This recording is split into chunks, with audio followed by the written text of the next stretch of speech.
Hello guys, welcome back to my channel MapMed Textbooks. Today we are going to discuss about the development of female and male breast. This is the last two videos that we are coming up, so hope you enjoyed. Kindly see this video in 720p. Also, if you haven't subscribed to my channel, please subscribe. That would be really helpful for us. Okay, let's dive into the topic. Congenital inversion of the nipple. That's the first part. So it is a rare condition, almost always bilateral. What is the cause? Failure of mesenchymal tissue proliferation. Or invagination of nipple. Failure of mesenchymal tissue proliferation or invagination of nipple. Symptoms. There are psychological implications. There can be recurrent mastitis and there can be difficulty in breastfeeding. And what is the treatment? You use surgery. To recap, say it with me. It's a rare condition. Almost always bilateral. The cause? Failure of mesenchymal tissue proliferation to push the nipple out or invagination of the nipple. Symptoms, there can be psychological implications or recurrent mastitis or difficulty in breastfeeding. What's the treatment? You correct it surgically. Then moving on to the next subpart, age-related changes.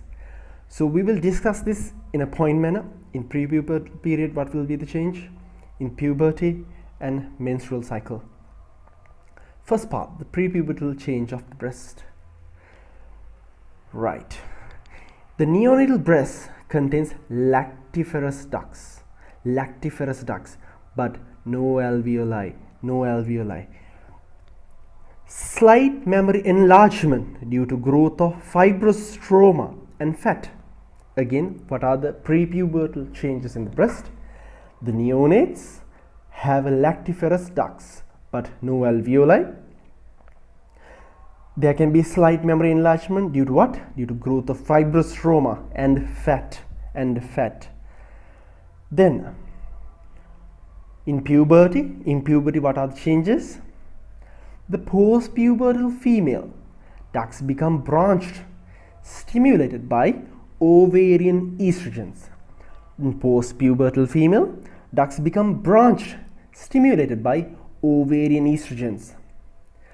Formation of potential alveoli from polyhedral cells.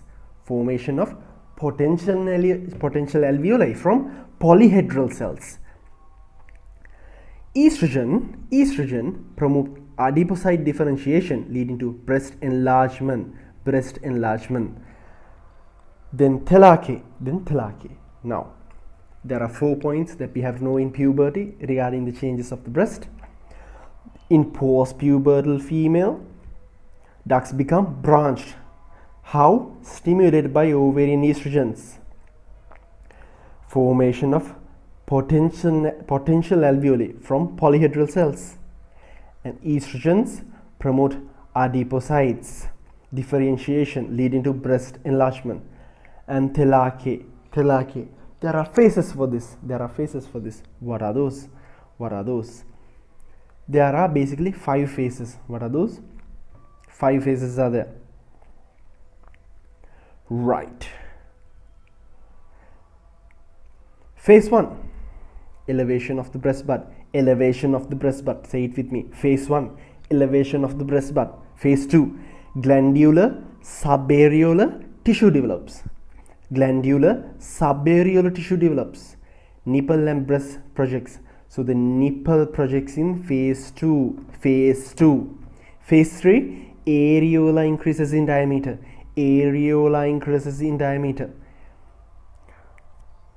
And the pigmentation happens. Areola increases in diameter and the pigmentation happens.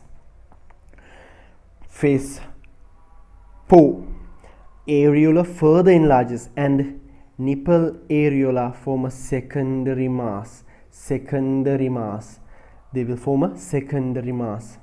Phase 5, smooth breast contour develops. Smooth breast contour develops. Now, those are the 5 phases of the Thelake. Good. Moving on. Now, the menstrual cycle changes and the postmenopausal changes. What are the changes that we can see in the menstrual cycle? In the follicular phase, when day 3 to day 14, stroma becomes less dense. It becomes less dense. Duct luminal expansion occurs. Luminal expansion of the duct occurs.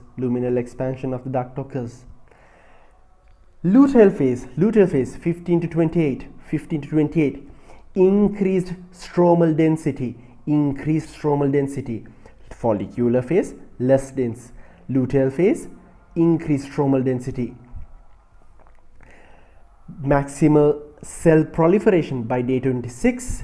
Epithelial cell apoptosis by day 28. There's proliferation and apoptosis going on both when? In luteal phase. Increase in water content of the stroma and blood flow is greatest in the mid-cycle. The blood flow is greatest in the mid-cycle. Right. What are the postmenopausal changes in the breast? Atrophy of the ducts and lobules. Atrophy of the lobules and ducts. Fatty replacement of the glandular tissue. Stroma become less cellular. Collagen fibers decrease. And the breasts may revert to prepubertal state. Again, say it with me. What are the postmenopausal changes that you can see? Atrophy of the breast and lobules. Atrophy of the lobules and ducts. Fatty replacement of the glandular tissue.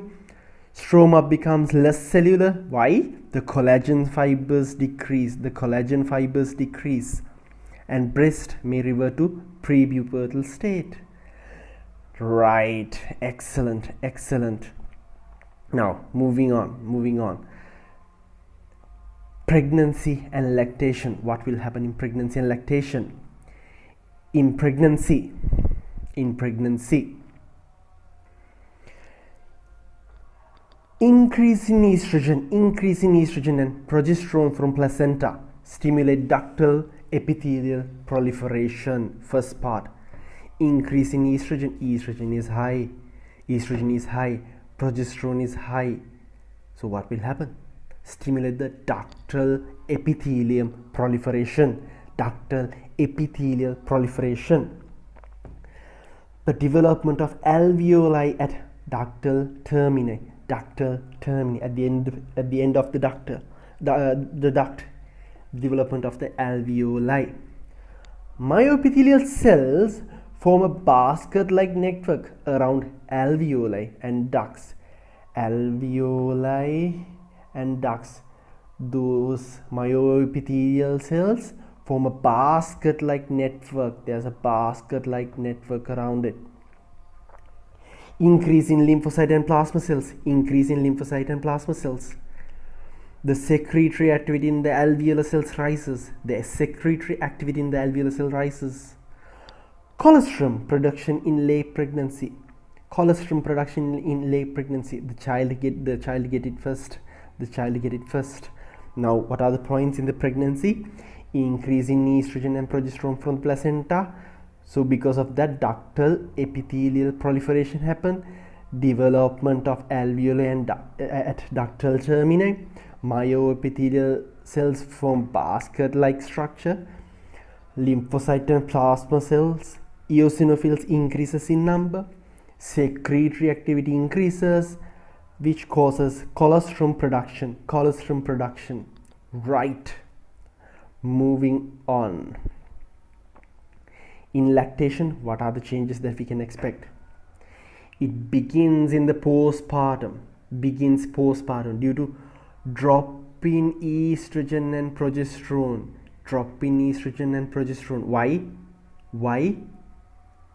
Why?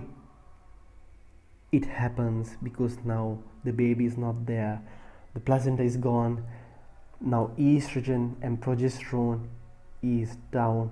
Now what will happen? It will increase the prolactin. Production. The milk secretion distends the alveoli. casein and milk proteins released via meiocrine secretion. Casein and milk proteins released via meiocrine secretion. Lipid droplets released via apocrine secretion. Lipid droplets released via apocrine secretion. Oxytocin stimulates myoepithelial cells. Oxytocin stimulates myoepithelial cells. Immunoglobulin A secrete into milk by alveolar cells. Immunoglobulin A, which is very important. When we are discussing immunology, I will explain you more about immunoglobulin A, the structure of it, how it acts. That's the changes that we have to remember in lactation. Now, in post-lactational period, the secretory tissue undergoes involution. Reduction in epithelial cell size and cell number. How? Apoptosis.